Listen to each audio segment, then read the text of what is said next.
Okay, so welcome to a version of Coffee with Added conversation with just the two of us today. And Yeah. I'm rarely on these sessions. I think I've done two, maybe three overall. But today's just me and Nicola.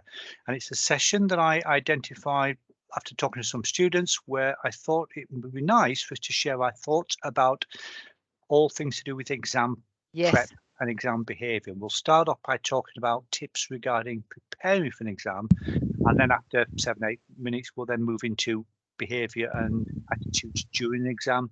Yeah. So, preparing for an exam, I suspect, Nicola, you've got some I have relatively recent actually. thoughts on that. Good stuff, good I stuff.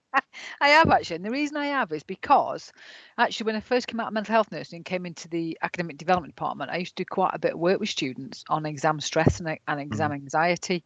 mm, And working with those students, actually a few things that I'd actually like to say to you guys, and Phil, you might agree with me definitely on one of them, is when I think about my daughter currently, who's going through, like she did her GCSEs and going through A levels, they revise for mm, exams. And mm, actually, one thing I say to students from now on, in some respects, this sounds counterintuitive, but you need to stop revising mm, because revising, if you think about revision, mm. it implies that crammed thinking, Yeah. crammed learning. Right, I'll just cram it in the week before.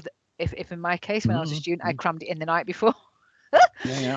So the problem is with that, we can cram it, but it also means we can forget it the next day. Sure, sure. After the exam, we can let it go.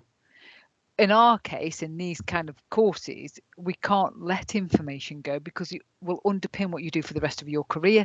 Sure, sure. So what I say to students is for all modules, and especially when you know you've got an exam where you're going to be tested on quite a bit of information, you've got to start to just immerse yourself in the material. Mm, You've just got to start reading all the time. mm, So instead of mm. watching YouTube one night or whatever, you've got to learn and teach yourself to read for enjoyment for the Yeah, subjects that you're being taught. So you actually start to embody the literature that you're reading so it becomes a part of who you are, ready for when you're actually sitting that yeah, exam. But it also means that when you've done your exam, you're not going to just forget it, you're not yeah, going to let it go. It means you'll yeah. carry it into the next module or you'll carry it into your practice. Mhm. And what I say to students is you've it's about reading this information for pleasure, because if you put yourself under the I must now read to learn it, Mm, psychologically the brain gets quite defended when you put yourself under pressure like that, and it can't intake it in. mm, mm. So when you think about when you're doing nursing, education, speech and language therapy, or whatever it is you're doing, you there's so much information that you've got to assimilate to be able to convey that to your patients in your Mm, job, support what you mm, do. You've got to read for fun. You've got to read this stuff for fun as yeah. well, not just Mm, for the exam. You've got to, and actually what that does is psychologically it takes the pressure off. Takes the mm. pressure off. I I, must learn it. yeah, I do like that idea of immersion. Mm, Up to about 2 years ago, I was doing a degree with the Open University, and although it was in a very different environment, mine was in maths and statistics, I'm a SADO, but that idea of immersion was something which I sort of came to understand it and realized it made it workable. It made it less of a trauma because that idea mm, of saying, "Oh, flick the switch, we're now in exam revision exactly. mode," is quite frightening. And you and I felt that back in the days of GCSE. Mm, Many of our students remember it from the days of their A level or access course. I think we have to temper that with the ideal, and I think with a professional subject like nursing, midwifery, etc., you have to have that professional hat on of mm. I don't want to forget this, Yeah, but you have absolutely. to temper that with the idea that, but I still have to perform in that 1.5 hour, 2 hour period. So there has to be a period, and it would come naturally nearer to the exam where you practice summarizing Yeah, your understanding. absolutely. And this is why, if they provided past papers or practice papers, that would be the time to use Yeah. that as a mechanism. Or you look back at any formative discussions. Or, as my daughter found, who, like yours, doing exams at the moment, my daughter's doing mock exams before her A levels. She's finally learned the value in having read something, summarizing, really Yeah. important skill that you and I would recognize. And that's then became her revision notes, as she Yeah. called it. But you and I, working professionally, would also want to have a means, a mechanism by which, in our own terms, we can summarize in order to Yeah. Yeah. consolidate our Yeah. knowledge, Pra- in order to prioritize yeah. certain things. Practice So, telling people. yes, Practice just telling people, bore everybody around you to death with what you know about stuff, because the more you practice telling people, the more naturally it is for you to recall the information. And this is really important, because obviously exams are there to test your knowledge. And the moment you put yourself under test conditions, students will often say, my mind goes blank. You can't unknow what you know. And that's really important. What happens is when we get stressed, we find it harder to recall things. That's all it is. Your mind ain't gone blank in that sense, because you can't not know stuff that you actually do know. If you don't know it, that's because you haven't read it.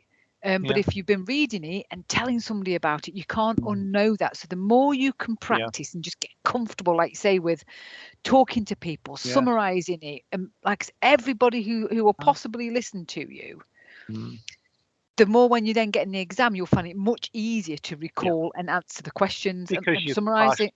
Because you've partially rehearsed it. Exactly. And that idea of, as you're saying, talking to people means that you're couching as a conversation rather than an invigilated exam.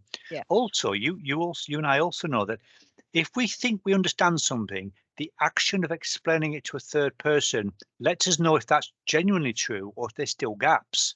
And again, that idea of the conversation can help both consolidate, identify gaps, and then that leads on to further reading, further thinking. I mean, so, you've always got to do this bit like the word count in a piece of writing. You've always got to do this against the reality of your work-life balance. We want immersion, but we also know this such a thing as burnout. And so if it's a habit that you've got into play of lectures are things you just visit and then drop the next one and then pick up come exam time. If you can break that habit, then you can still have that work-life balance plus your level of anxiety and stress. Absolutely. Hopefully will be reduced. I also say to our students as well, don't forget, and I can't remember who said it, 80% of what you've learned in class, if you do not revisit it within that 24-hour period, you'll forget it. So in our stuff, because obviously in our professions here, what we're teaching, you can't afford to forget it in that sense, because it will underpin your practice, whether you like it or not. So revisiting that information immediately while it's fresh in your mind, using the stuff that's taught you in class to springboard you into the wonderful world of extra literature around it, will only enhance your reading. Read when you're relaxed as well. It's always good to read, when you're purposefully doing it to learn stuff, but read when you're relaxed. Get a book out at night when you're in bed and read before you go to bed, because when your consciousness is relaxed enough to drop information into your subconscious, how do you think clinical hypnotherapy works? It's just dropping information into the subconscious. That's all it's doing, but it does it when you're relaxed. You're not defending. You can take the information on. What you and I notice, and I've seen this in the office when we have conversations, and that is that because we've got a certain level of experience and expertise behind us, when we have a conversation, we won't just passively listen. We'll actively listen. And too many students, through shyness and other things, actively engage in lectures and workshops and don't ask probing questions. And if you've done that level of informal, low stress reading and exploration of the topic, you can then get more out of your lectures because your brain is becoming wired for questioning, exploring. I noticed a huge difference in myself. In my case, it was between my undergraduate and postgraduate study, and I think it's because I took greater ownership of my learning, and therefore I enjoyed it far more, because I was literally having wow moments in the class thinking, oh, I didn't know that. And it's because I'd absorbed last week's lectures. As you say, you look at it relatively soon after it to help consolidate. It meant I had a greater body of knowledge to bring to bear to the present moment. I agree. And I also do think we have to recognise that sometimes with our undergraduate courses, some of the modules that you do are fundamentally going to not always generate interest in you. Yeah, absolutely. Because you can't choose them. So we know when you do your masters and you choose the modules and you do your PhD, eventually it's amazing. But unfortunately, there are the odd module that you may find is slightly less as interesting as others. So there's always a little bit harder to do with that. Which is why you've got to take ownership. We remember back at school having favourite teachers and less favourite teachers. And even those subjects we pick, there'll be elements of that topic that we enjoy more than others. But we know in something like nursing, SLT, midwifery, we know that there's got to be a greater sense of responsibility Yeah. from yourself, a responsibility which is linked to all the codes of conduct and all those sort of things, to Yeah. say they may not be floating my boat, but I still need to sort of engage with Yeah, them. And that's just absolutely. going to help your enjoyment, your professionalism, and ultimately your grade. Now we're almost 10 minutes in. I want to just move it along to say we're in the exam, the clock started, and with the best will in the world, we all have that feeling in the pit of our stomach. Yeah. And we think, okay, what do I do now? The clock started, we've got the paper, we've finally been allowed to turn over.